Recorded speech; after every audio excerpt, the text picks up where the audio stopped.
Bonsoir.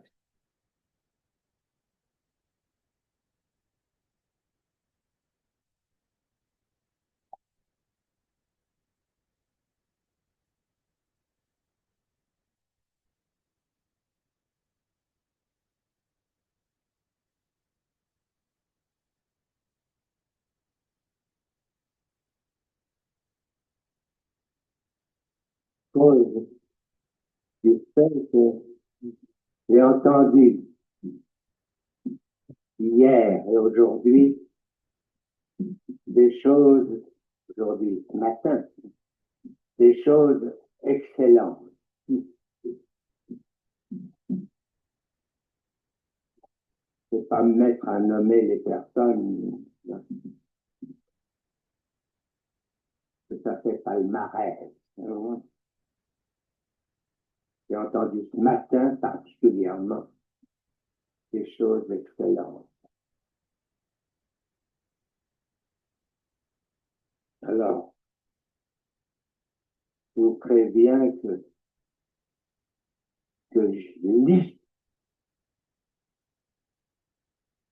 Vous comprendrez après pourquoi. Je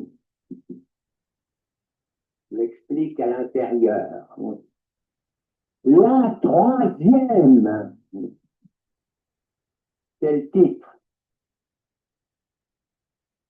La troisième, elle revient. C'est toujours la première, comme dit Gérard de Nerval. Y objecterons-nous que ça fasse disque?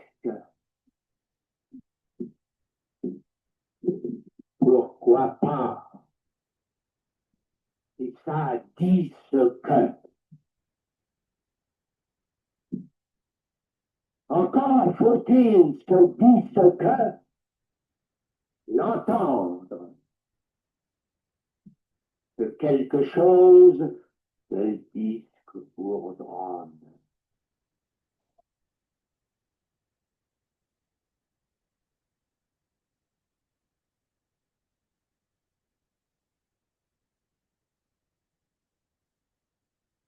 C'était l'ouverture de la troisième, l'enregistrement de l'intervention de Jacques Lacan au congrès de l'École freudienne de Paris, le 1er de novembre 1974. Nous avons deux enregistrements. Je pensais en avoir un seul en quelques copies. Et celui-là, il est de 2 heures et demie presque. L'autre, il est tout un peu plus de 2 heures. Et un des deux enregistrements est celui qui a été émis depuis longtemps par Patrick Vallas sur son site, où encore sont trouvables les autres enregistrements, du moment que sont commencés les enregistrements audio. Et sont disponibles aussi beaucoup de textes, disons, non officiels autour des enregistrements, des séminaires et d'autres rencontres aussi. Et il était déjà disponible en photocopie, déjà dit longtemps, dans dans une boutique de photocopie. Or, donc, ici, ça commence par, comme nous avons pu l'entendre, par la troisième. Elle revient, elle est toujours la première. Ce texte de presque 50 petites pages est complexe et dense et, et par Patrick Ballas que nous avons rencontré plusieurs fois et qu'on a fait des entretiens, et pensait qu'il était un tour particulier dans l'élaboration de Lacan où il avait presque des autres principes, où il avait un tournant très important. Dans, dans sa langue, disons que c'est surtout justement ce qu'il a appelé la langue qui fait, euh, qui fait cet effet.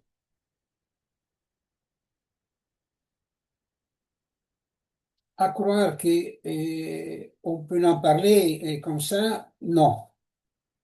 J'ai dédié encore une fois le temps de lire intégralement le test et l'enregistrement audio, je l'ai presque appris par cœur pour beaucoup de raisons. Rien comme la voix donne le témoignage de la démarche, disons, de chacun. Ça serait et c'est un ensemble de laboratoires, moi je l'appelle déjà laboratoire transfinito, s'ouvre vraiment un positionnement des laboratoires à tenir sur la langue écrite tout lié, la langue, et, et du commencement, même la première phrase dans la transcription, c'est-à-dire la troisième et le rien, c'est toujours la première, ça pose les éléments linguistiques pour entendre d'une autre façon ce que dans les tests est l'automatisme de répétition. C'est que c'est la croyance dans la répétition presque identique et même du passé, et ça c'est du Freud, du noyau pathologique, ou ici, répétition telle quelle du signifiant dit un, du signifiant un ou un, je ne prononce pas aussi bien la langue française, parce que il serait un dépôt, disons, dans les trésors des signifiants, les trésors de l'autre, du grand autre. Donc, il faudra quelques questions autour de certains de cet aspect. Et donc, j'ai peut-être que je ferai, même si je viens de commencer, que je ferai d'autres rencontres pour les lire comme ça de façon intégrale, l'enregistrement, donc, et non seulement la transcription. Et, et donc,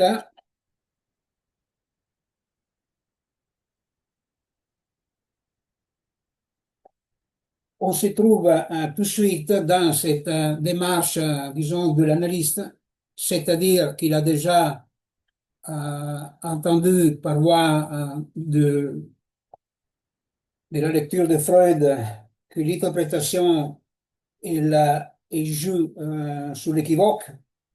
Elle n'est pas une interprétation philosophique, religieuse, militaire, du management, non? Elle n'est pas bureaucratique, elle n'est pas liée les pactes d'institution de chaque institution, non seulement psychanalytique. Et donc voilà que ça commence, ce jeu de mots cette onomatopée, hein, un mot de plus d'onomatopée, il va à l'appeler. Et donc, il dit, objecterons-nous que ça fasse disque avant de passer à ce qui se passe au disque et au discours. Lisons cette phrase. Objecterons-nous que ça fasse disque quoi? Ah, la troisième, on pourrait même le lire comme ça, c'est un aspect, mais le fait même qu'elle revient. Et c'est toujours la première,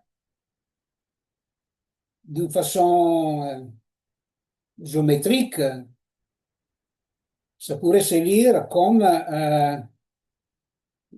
le tour qui part de la première arrive jusqu'à la troisième, ça pourrait même aller encore plus avant. Et la troisième et revient parce que c'était la première dans ce cercle, dans ce disque.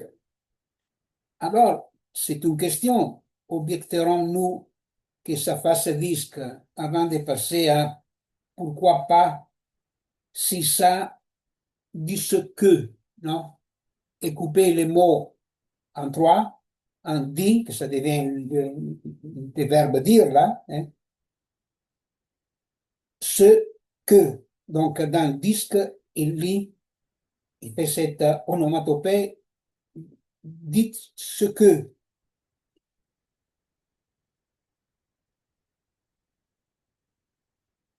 Encore faut-il entendre, par exemple, et c'est là qu'on glisse la plupart qui va à lire ces textes,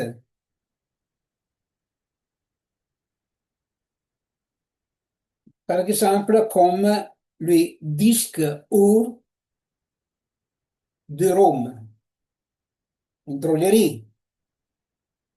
Les disques avec, j'oublie même, ça me semble pas qu'on lit la S. Enfin, l'ours, les disques, l'animal qui est dans la- les symboles de la bourse, et c'est lui qui se lève. C'est lui qui baisse, c'est les taureaux.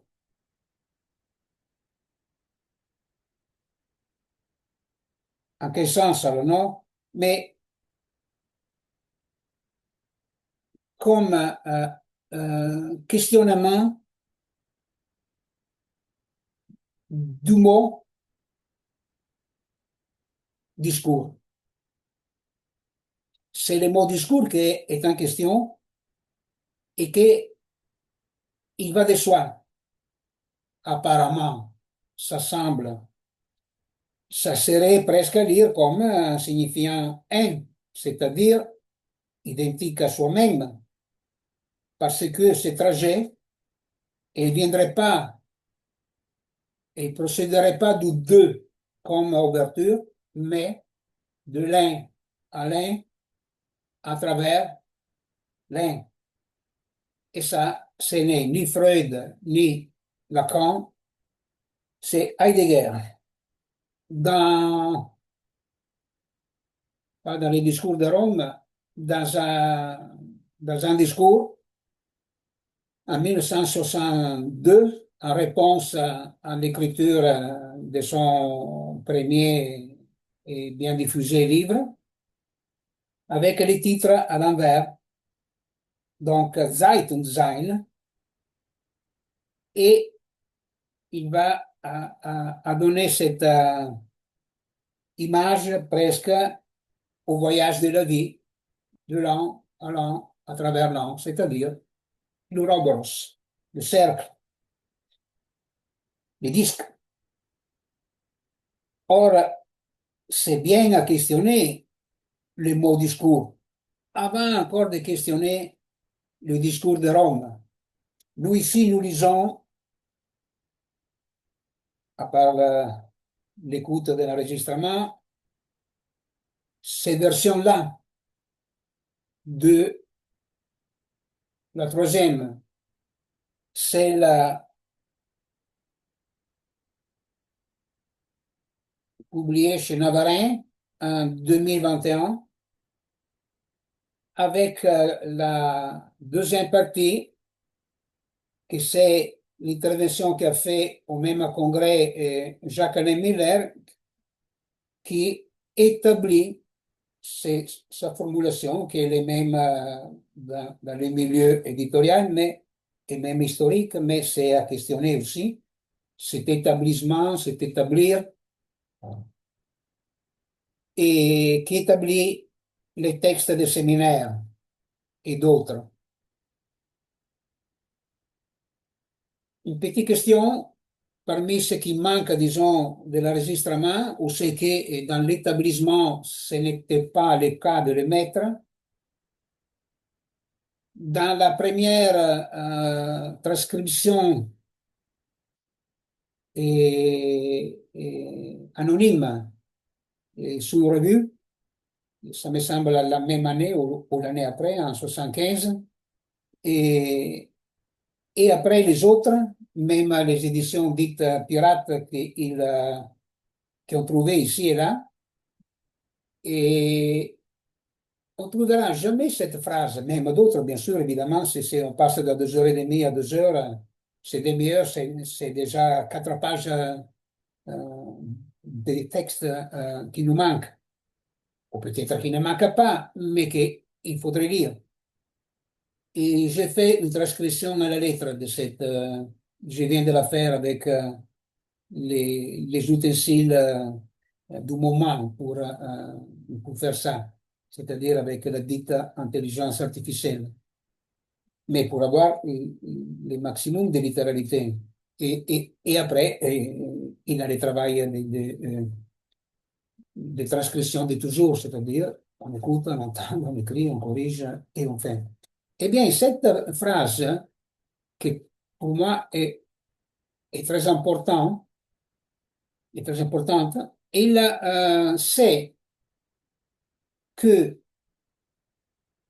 l'âme est un fantasme.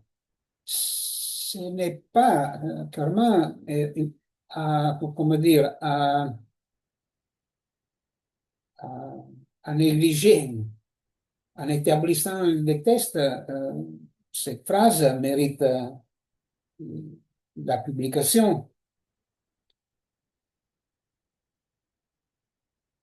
On ne va pas faire des suppositions de pourquoi il n'est pas là. Il aura l'occasion de la lire, peut-être oui, à propos de ce qui reste comme un fantasme, mais qui en France, comme en Italie, comme en Allemagne, comme en Angleterre, comme en Espagne, c'est considéré du béton, on dirait, non? C'est considéré fixe, c'est considéré identique à soi-même, et c'est le mot sujet, qui intervient une seule fois dans les textes de Freud.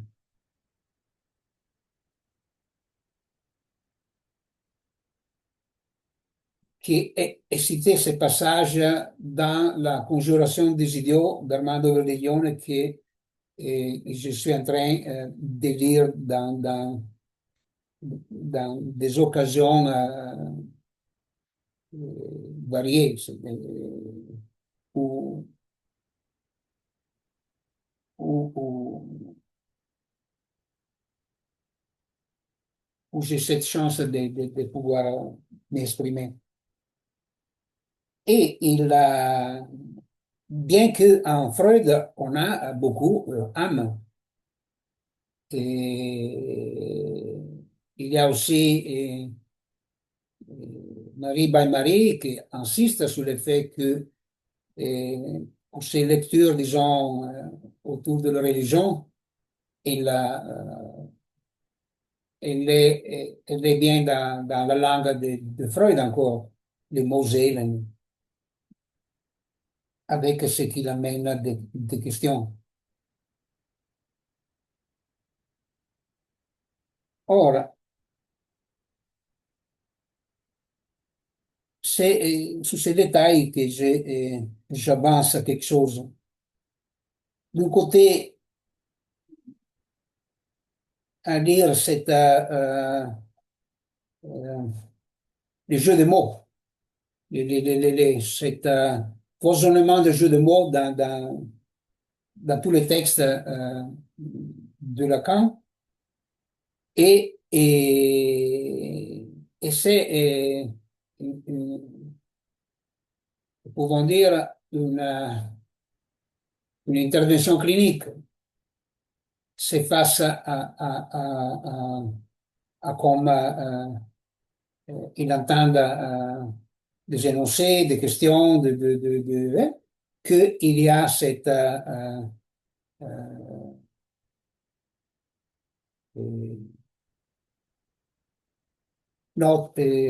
notamment, non, et il vient de noter, de souligner avec un jeu de mots quelque chose que elle semble tel quel. Elle semble quelque chose que ça fasse disque.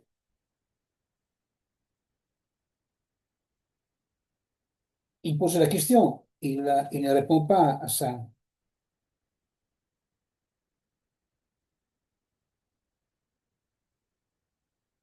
Nous sommes toujours dans cette version, la page 7, et c'est la première page, parce qu'il y a l'introduction du Jacques Miller.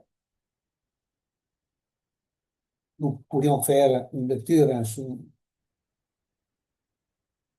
sa lecture, sur son texte. Nous avons lu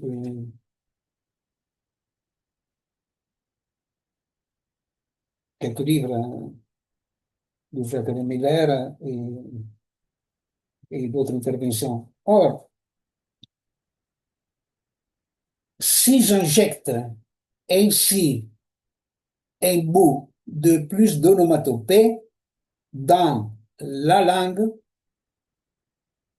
tout lié, la langue, l'article et le mot, c'est un seul mot, ce n'est pas que celle-ci ne soit en droit de me rétorquer qu'il n'y a pas d'onomatopée qui, déjà, ne se spécifie de son système phonématique à la langue. Alors, pourquoi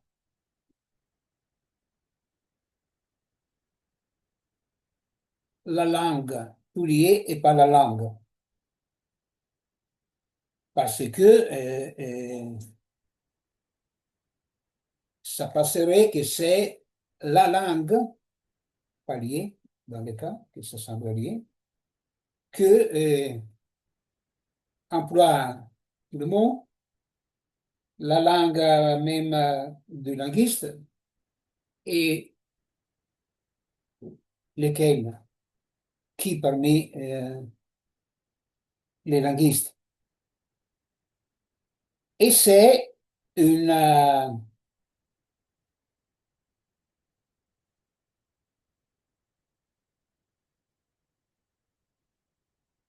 il donne plusieurs formulations, en particulier en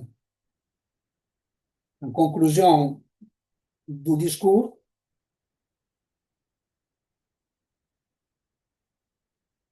Je donne cela.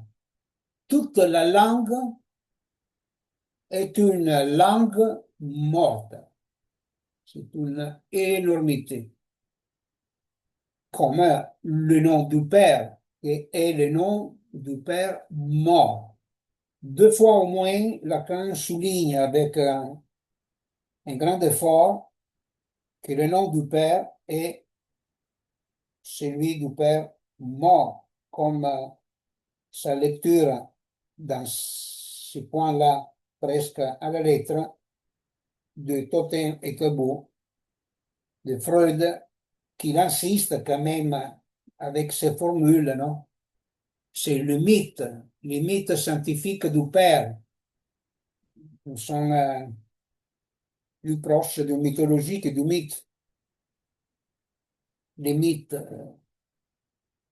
c'est la parole, c'est le parler.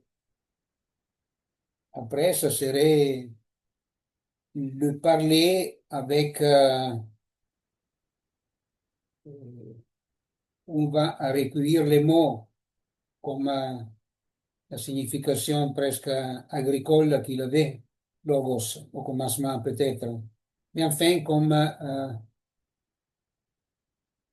qu'est-ce qu'il existe en français? C'est le laboratoire, cela. Il a discerné, et cerné, je ne sais pas s'il a discerné, cerné, c'est-à-dire choisir. Il c'est pas n'importe quoi qu'apparemment quelqu'un a en face, mais c'est une question qu'on trouve même dans la dite psychologie de la vision, dans la théorie de la Gestalt, dans, dans l'invention de la sémiotique avec Peirce, et dans son article du grand commencement, et sur une nouvelle liste de catégories, on a une list of categories, la question du manifold of senses. On a cette mélange en face et euh, comment nous lisons, comment on entend, même la question de l'écriture, comment ces signes parlent, dit quelque chose, ce sont des questions. Plus on va les formuler et plus on a à lire. Et donc, la langue, c'est, c'est presque un dépôt. Si j'écris quelques autres notes, bref, mais oui, il faudrait beaucoup de laboratoires. Je continue sur cette démarche.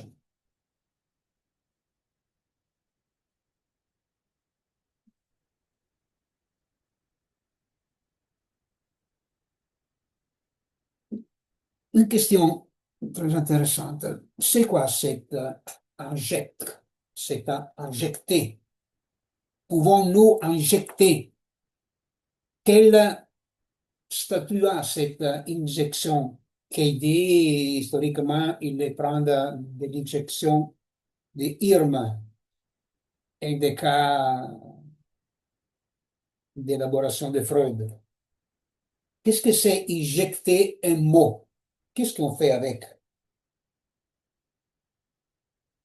Ainsi, un bout de plus d'onomatopée dans la langue. Sommes-nous sûrs que ça va dans la langue?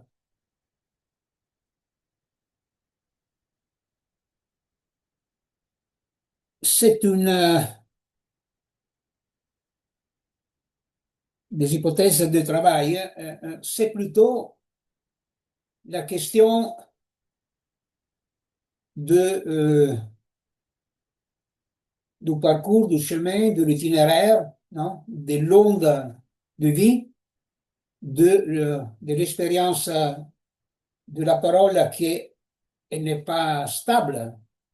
C'est pour ça qu'on cherche à l'établir, peut-être. Elle n'est pas fixe, elle n'est pas localisable. Si on va donner un sol, une géométrie, si on va donner un sol, on a des questions dites de politique énormes, même avec le sol et sans le peuple dans pas seulement dans le nazisme. Mais nous avons donc que lorsque, dans la fable, on l'énonce, ce ne sont pas des sujets, ce sont des acteurs ou des masques dans la scène, c'est quelque chose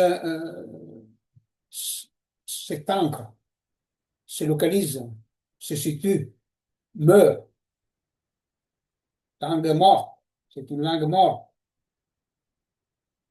Mais on peut injecter quelque chose, un bout de mot dans cette langue qui est morte. La formulation, je l'ai transcrite prochainement. Toute, il n'y a pas une qui échappe. Toute la langue, comment dire qu'il y en a comme la multitude de langues que nous avons même comme nationale ou nationale, est une langue morte. Et alors, il y a tabous, les tabous du mot, de la parole. Et donc, on évite, on s'arrête, on, euh, on va se rendre, on va s'arrêter, on va se paralyser, on va en sur place, comme témoigne presque sans entendre ce qu'il est en train de dire Jacques Derrida en disant que toute sa vie, il l'a fait en sur place.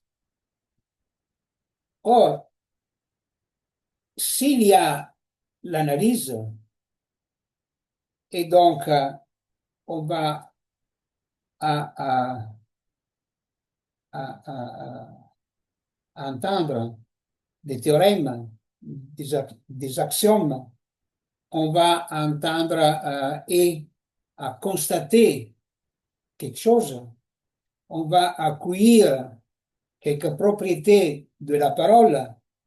Nous sommes dans le nomadisme intellectuel, nous avançons. Mais, par exemple, et donc c'est une constante, toujours, l'élaboration. C'est pas, on l'a fait, et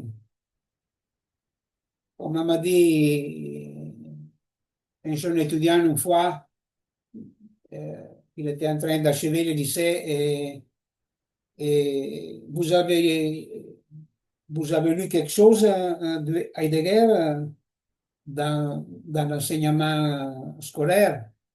Ah, on l'a fait l'année dernière. C'est fini la question. Quelque chose a été lu, porté à signification, on va s'occuper d'autres choses dans la vie. Chaque énoncé s'instaure dans la révolution de la parole, peut devenir une constante du voyage, pas seulement ces petites choses, ces petites phrases, ces petits que dans la filmographie hollywoodienne vont faire une vie, avec une phrase, avec un geste. Cet homme il s'est sauvé parce que cette fois-là, je sais pas, il s'est jeté dans les flammes pour sauver un enfant. C'est parfait. On souhaite que la vie était plus ample que c'est méritable et très difficile sauvetage. On n'est pas en train de rigoler sur cet acteur dans la vie. Et donc, Lacan injecte d'autres forces et mot A signifie une autre chose. D'autres vont à l'insérer dans une phrase. Ils vont à bousculer la structure de la narration en mettant cette autre chose, en écrivant même une fable et une autre narration, en commençant une autre chose. Mais, disons, ils sont à venir, les théorèmes sur ce qu'il y a et les axiomes, les théorèmes sur ce qu'il n'y a pas, que c'est fantasmatique, et les axiomes sur ce qu'il y a comme propriété de la parole. Ce n'est pas ontologique, que je suis en train d'élaborer. C'est pas il y a ou il n'y a pas, c'est pas ça la question. Et que cette formulation de lettres en français, c'est pas l'avoir même sur l'auxiliaire, c'est l'avoir pour dire euh, ça s'emploie pas, non. Ça serait à traduire à la lettre de l'italien, ce apostrophe EST, c'est pas français. On peut faire d'autres recherches autour de pourquoi a pris cette route la langue française plutôt que d'autres routes. C'est très intéressant ces recherches. Les historiens et théoriciens de la langue, même de la langue française, comme Bernard Sterpigny, ce sont des recherches très importantes. Pour nous, ce sont soit des questions, soit des archives qu'on ne peut pas s'empêcher de consulter.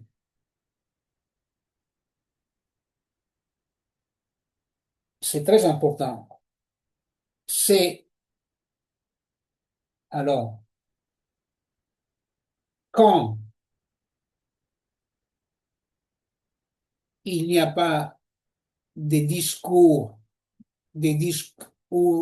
courants ou des discours drômes,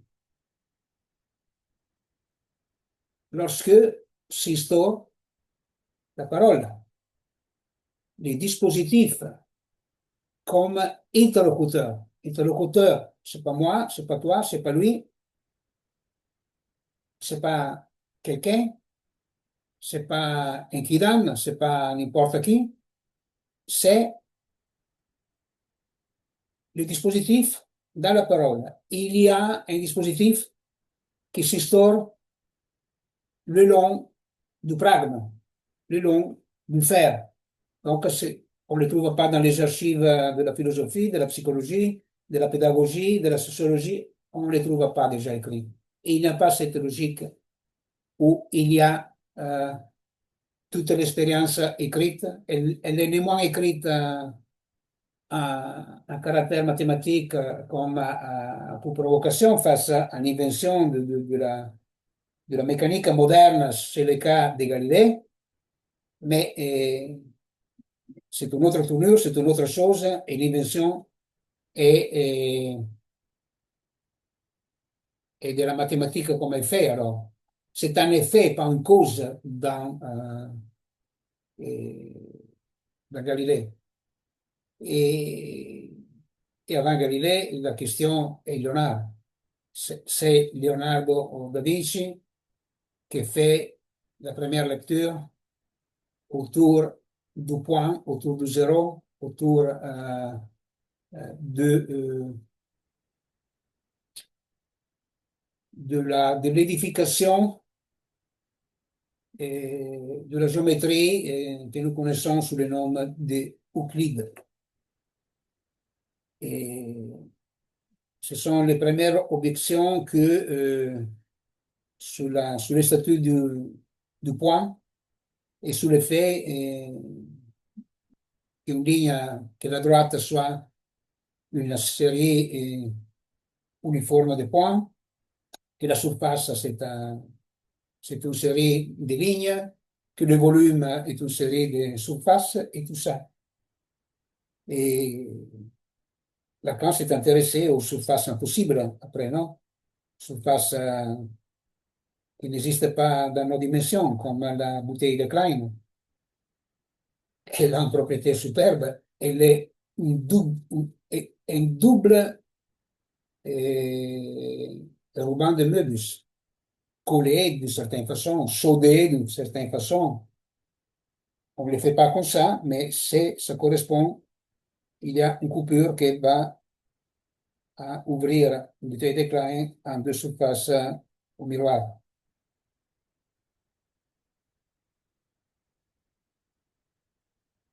Qu'est-ce qu'il fait le poète, la poésie? Qu'est-ce qu'il fait, mais même, disons, qu'est-ce qu'il fait la rhétorique? Qu'est-ce qu'il fait l'isopséphie? Qu'est-ce qu'il fait la guématria?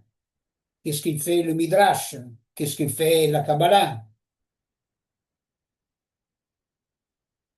C'est qu'il va à se jouer, à se combiner linguistique. Le mythe, c'est qu'en en, en changeant les lettres comme Dieu, on va à faire naître quelqu'un qui ne parle pas, comme les golems, mais on a cherché à fabriquer la vie comme Dieu. C'est pas que cette tentative elle n'est pas encore en marche dans beaucoup de secteurs de la médecine occidentale qui se semble que scientifique.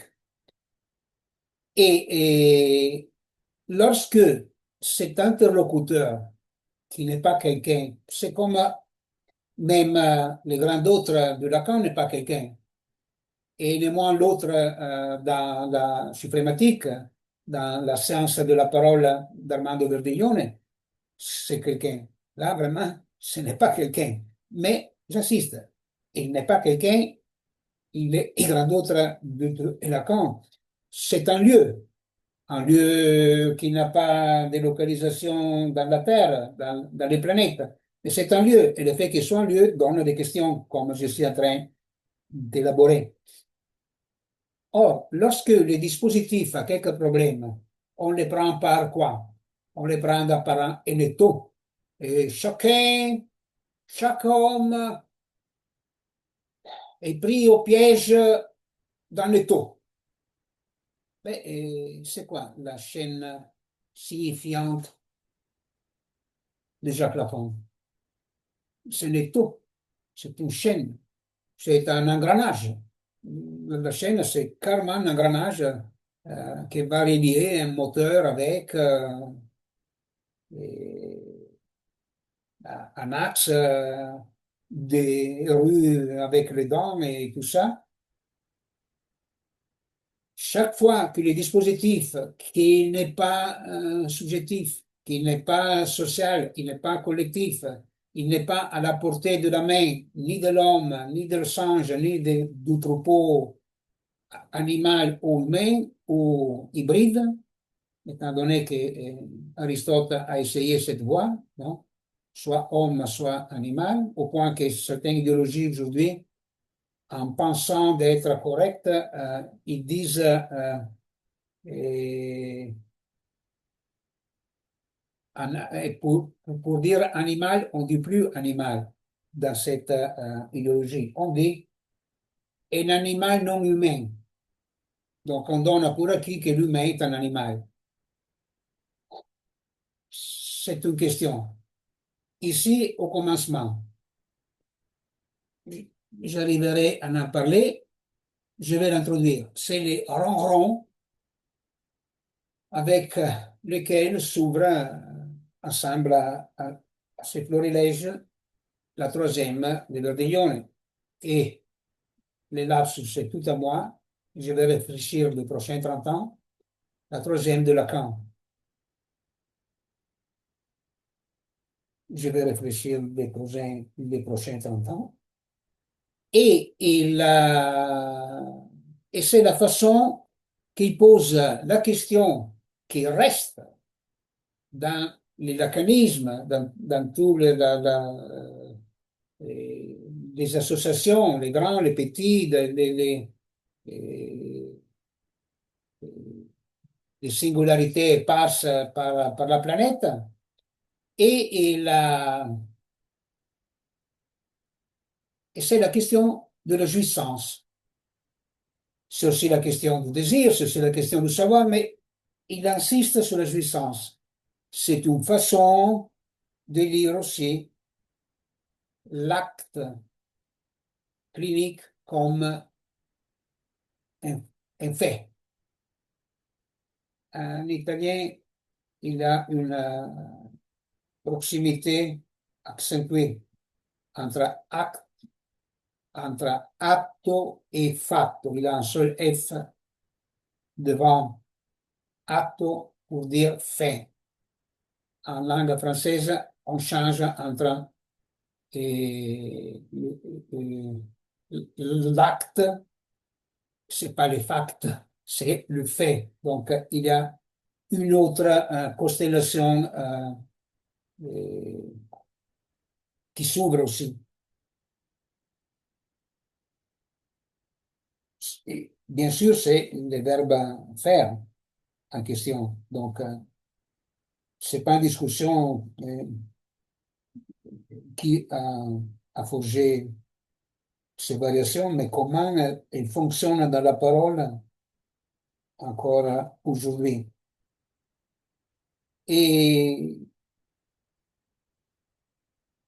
au moins une deuxième fois, je vais revenir dans quelques autres rencontres prochainement, parce qu'après, il faut, c'est comment cette phrase de Forgeron, il faut battre le fer jusqu'à ce qu'il est incandescent, qu'il est très chaud.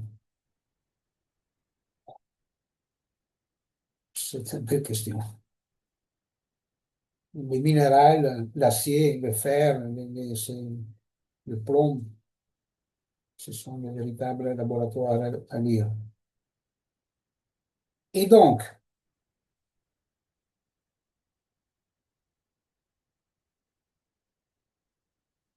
nous les formulons maintenant presque à l'envers ou comme acquis, comme fable, comme, comme je l'appelais, comme un axiome. Alors, c'est que on pensait que c'était injecté en avant, en injecté, en injection, on s'aperçoit que c'est l'originaire. Alors, ça marche comment? Ça marche que lorsque le dispositif que c'est originaire dans l'acte de parole, il n'a pas de maître, il n'a pas d'esclave, le dispositif. Chacun est dispositif dans la parole, dans son aventure. Lorsque le dispositif a quelques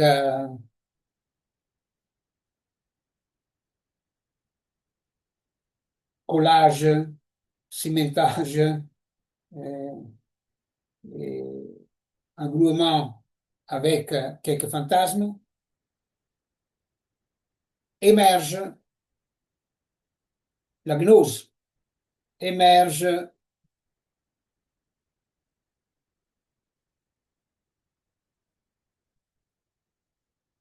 les arts initiatiques à comment gérer, gestir, à forger les managements qui à l'époque étaient des prêtres et qui redeviennent des maîtres dans certaines doctrines qui sont foisonnées et foisonnent encore partout.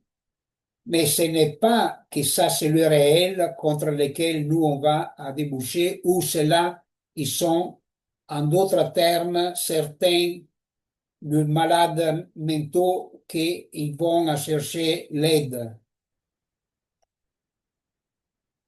Non, c'est face à la parole originaire, les dégagements présupposés et subjectifs, ça ne m'intéresse pas.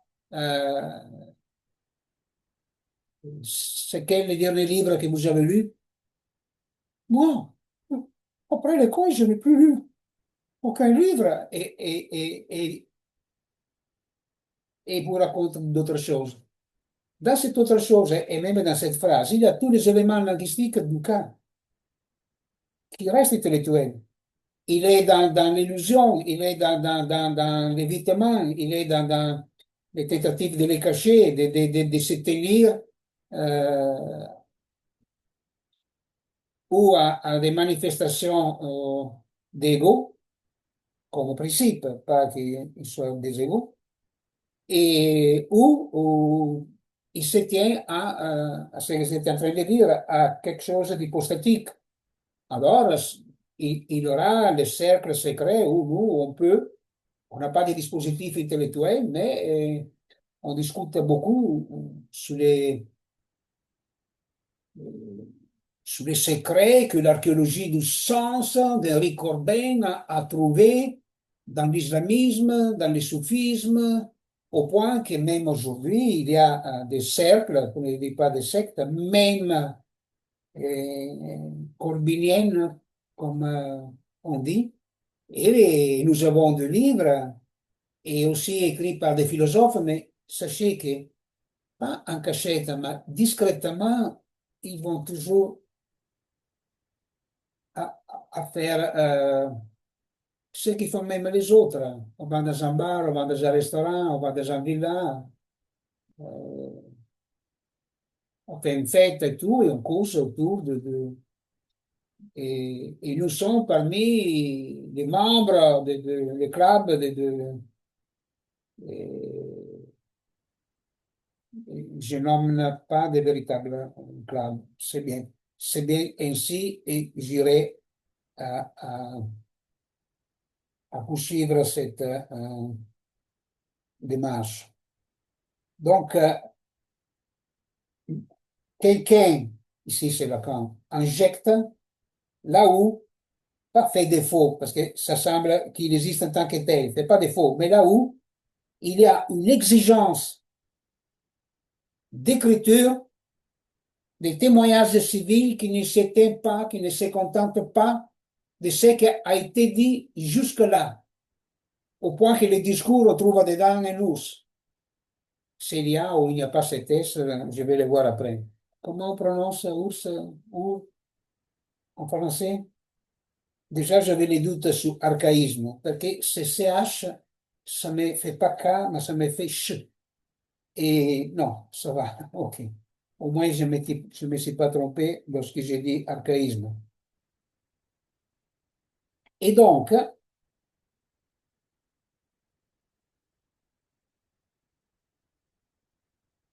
et s'il y a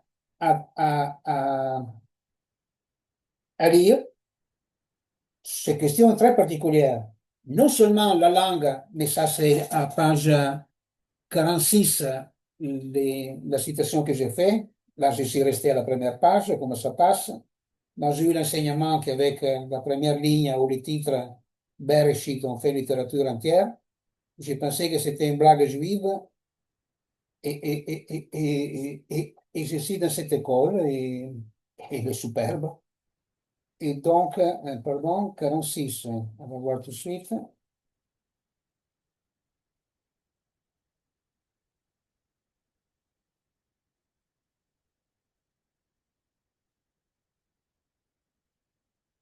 Au commencement, oui. Toute la langue est une langue morte, même si elle est encore en usage. Deux petites questions à lire peut-être prochainement et qui va arriver jusqu'à là. Il a la chance de se questionner et peut-être qu'il trouve bien d'autres des réponses des premières que je commence à trouver. À la langue, je pourrais dire qu'il répond avec L apostrophe à la langue d'Erdillon. Mais c'est aussi une autre chose euh, qui demande beaucoup plus d'autres et c'est un master autour de L apostrophe à lingua qu'il me faut pour commencer à explorer non seulement la différence, mais le statut, la question à lingua. Et donc,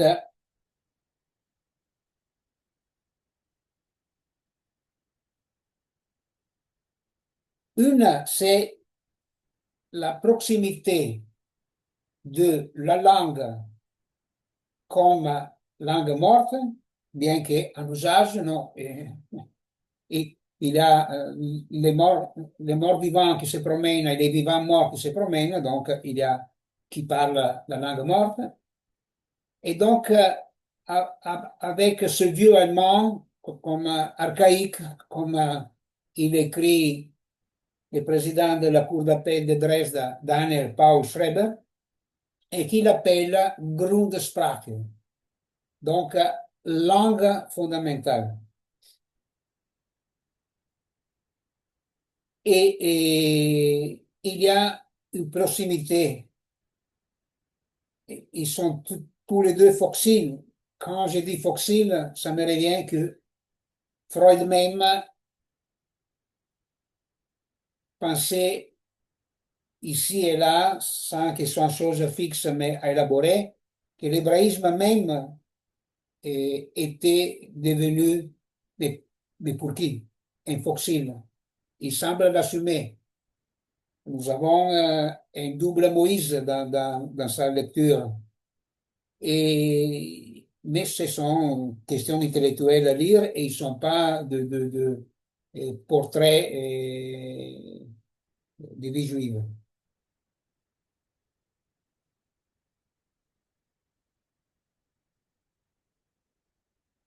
Une et l'autre, c'est côté. Alors, celle-là, c'est côté, disons, ce qu'il y a à dire encore, des questionnements, des fantasmes, des doctrines autour de ça, comme si nous sommes en train de lire euh, tous les cheminements qu'a fait la dialectique depuis Platon, Aristote, jusqu'à partir de Socrate, c'est des dialogues ça, jusqu'à Hegel et apparenté, comme on dit, pensée. Et donc, c'est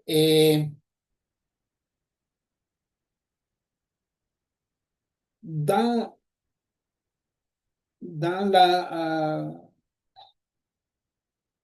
dans la structure non ontologique de la parole, donc dans la structure linguistique même, et c'est la adjacence, pas la subjacence. L'adjacence linguistique, c'est-à-dire le mot, il n'est pas une monade, il n'est pas euh, unique, isolé, tout seul, qui va de X à Y, qui va de A à B, mais chaque mot est pris dans une adjacence avec d'autres constellations linguistiques, d'autres galaxies linguistiques. Et lorsque nous faisons une recherche autour des mots, et, et autour de l'étymon, déjà si on dit étymologie, nous sommes dans une logique et nous sommes encore une fois dans, dans la logique qui est une chaîne signifiante. Et prononcé par moi, ça semble une chaîne, la femelle du chêne aussi. Et donc, et la langue, dans l'élaboration, dans l'acte, des paroles et un indice, un astérisque. C'est pas ce soir que je vais en tirer un statut plus précis de l'adjacence linguistique. Elle n'est pas morte. L'adjacence ne meurt pas. L'autre ne meurt pas. C'est de la même côté de la parole qui n'est pas un côté algébral, n'est pas un côté géométral, et l'autre est comme autre temps, comme autre même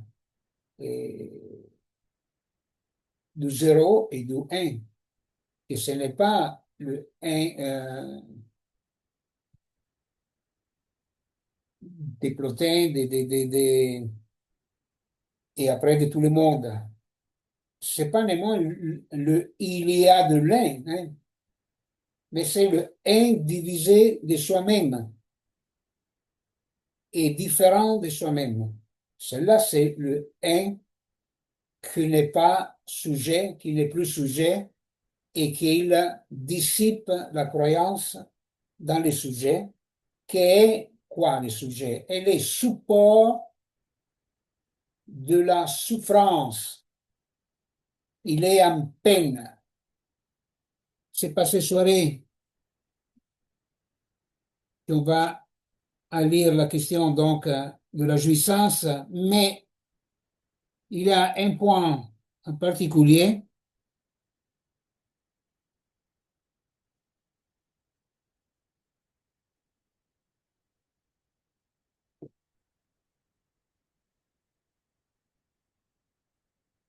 où il écrit, je l'écris ailleurs, les sexes sous peine. C'est-à-dire que ce qu'on appelle le sexe est le sexe sous peine. Justement, c'est pas qu'il soit ça le sexe dans l'étymologie des coupures, le pas du temps dans l'élaboration d'Armando Del Riglione. Et donc, oui, c'est le sexe pénal et pénitentiaire. Lorsque on s'arrête ou on cherche des recours équité, le dispositif de la parole, lorsqu'on évite la parole.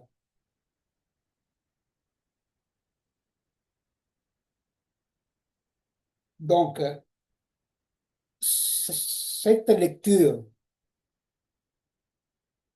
qu'il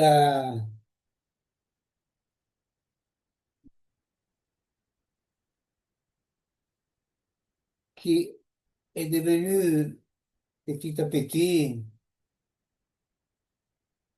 sans continuité, avec des sauts, avec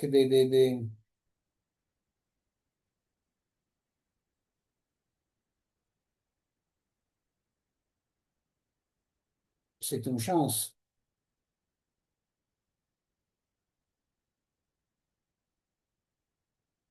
La,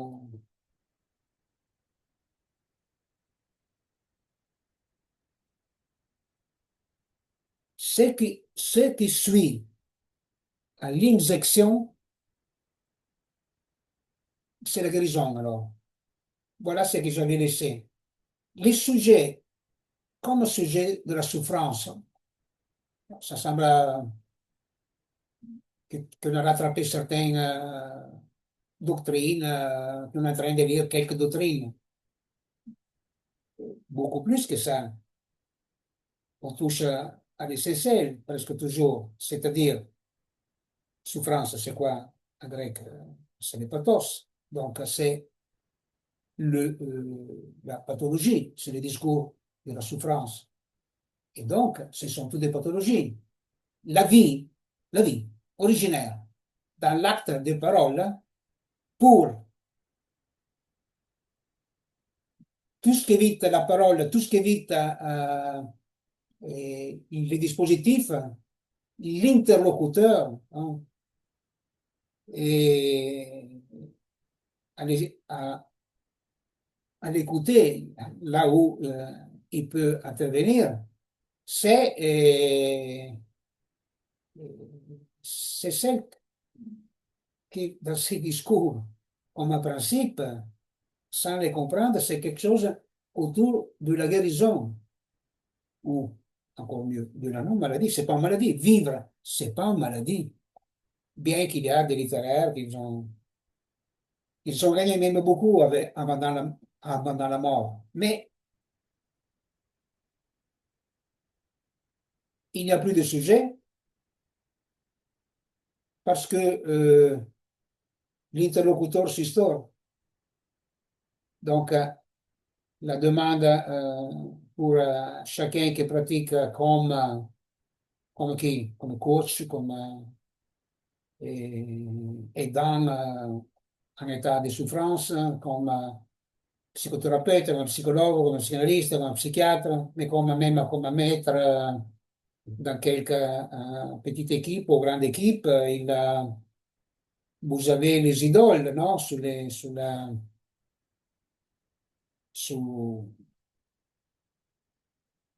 sulla scène du spectacle, no? Et Guy Debord même, bien soit ou malgré soi, ça semble, il a été un idole, avec sa côté spectral, c'est-à-dire nous sommes dans la gnose. Le côté spectral était la tentation que c'est très répandu dans la planète, avec toutes les questions, c'est de l'alcool. Mais il a et, était aussi la question de François Perrier, malgré le nom apparemment qui allait dans une autre constellation linguistique, celle de l'eau minérale, non? Mais dissiper le destin assigné par toutes les doctrines du pouvoir, qui ont besoin de cette notion de sujet, et les autres ensemble, les Cheitas, liquidité, le design. Design, c'était supposé l'alternative au cogito de Descartes. Non, c'est la même chose. Il y a les da, il y a la localisation de l'être, et l'homme comme être, c'est italien. Et bien, dans, dans, dans la théologie et même dans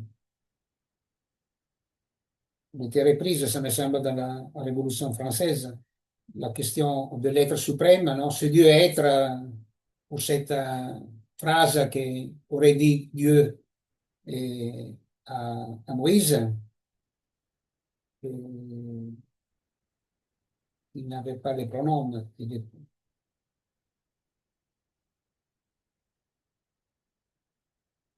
Oui, ça ne se prononce pas comme ça en français. Bon, on traduit comme je serai et qui je serai, des choses comme ça. Ayez, Asher, ayez. Et, et donc,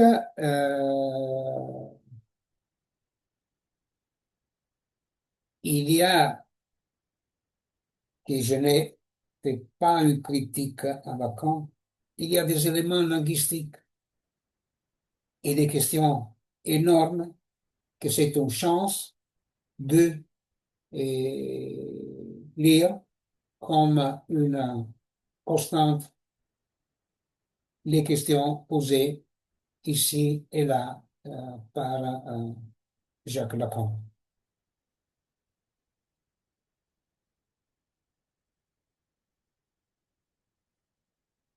Parce qu'ils ne sont pas posés ainsi dans d'autres doctrines encore. Bien que le lacanisme a failli l'Orient, pas encore l'Occident, c'est-à-dire l'orientation lacanienne, elle est sans Occident et sans Orient. Et c'est une remarque qui a été faite en 74 par le jeune Jacques-Alain Miller. Il s'était aperçu, c'est ce qu'il a dit, une orientation lacanienne commençait à ne tenir pas. Après, il emploie ce constat pour donner ses lettres de noblesse à la naissante, après 5 ans, à la naissante école de la cause. Mais nous lisons soit l'un et soit l'autre, et oui, mais ce n'est ce n'est pas le même combat qui va à se poursuivre, c'est la même manque d'orientation. Mais il n'y a pas d'orientation. L'Orient, c'est sans orientation. Mais quelle est la question de l'Orient? Quelle est la question de l'Occident? Il ne faut pas la laisser seulement aux commentateurs de la géopolitique. Et les témoignages des intellectuels, s'il y a encore ces mots ici et là, c'est la chance. Parce que, disons, cette énormité, parce que la guerre n'est pas une question d'armes, d'armement, n'est pas une question d'intelligence de l'un ou de l'autre, n'est pas une question de supériorité de l'un ou de l'autre, n'est pas néanmoins une question d'astuce, de stratégie militaire superbe. Sun Tzu rêvait la guerre gagnée sans une goutte de sang, mais c'est le comble de l'économie du sang. C'est-à-dire, après, on va vivre heureux comme on est maintenant en Chine, euh, où l'assujettissement social est très, très, euh, est comme la dimitude dans l'islam.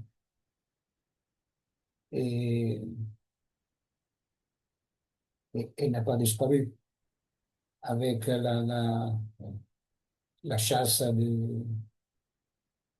de presque 1 million de juifs en 1948, lorsqu'on semble que, selon les doctrines contre les juifs, et on dit de l'instauration par le droit international de l'État hébreu. Mais ça, c'est une autre question et ce sont d'autres laboratoires. Merci. Et il y aura d'autres rencontres de lecture qui vont se poursuivre autour de lire Armando Verdiglione et La conjuration des idiots, où c'est toujours aussi une constante de dire des questions qui viennent de Lacan et d'autres dans cette démarche. Et, et peut-être étant donné la complexité et la densité du texte, et par exemple toute la question de la jouissance, que c'est un des premiers jeux de mots qu'il va faire, je suis, mais avec un O, je suis, c'est-à-dire je sais jouir, il va à lire. Mais quel est le statut de la jouissance? C'est une très belle question que peut-être qu'avec la troisième, j'irai à reprendre, mais pas programmable tout de suite. Merci, aux prochaines lectures. Et s'il y a des questions, je suis en train de diffuser mon adresse email, que c'est en tout cas Calciolari. On le lit en français Calciolari. Il n'y a pas de ch, non? Comme en Tchécoslovaquie. Pour l'écrire avec T et TCH. No, Calciolari, CIO, Calciolari, arobase, outlook.it. Merci encore, au revoir.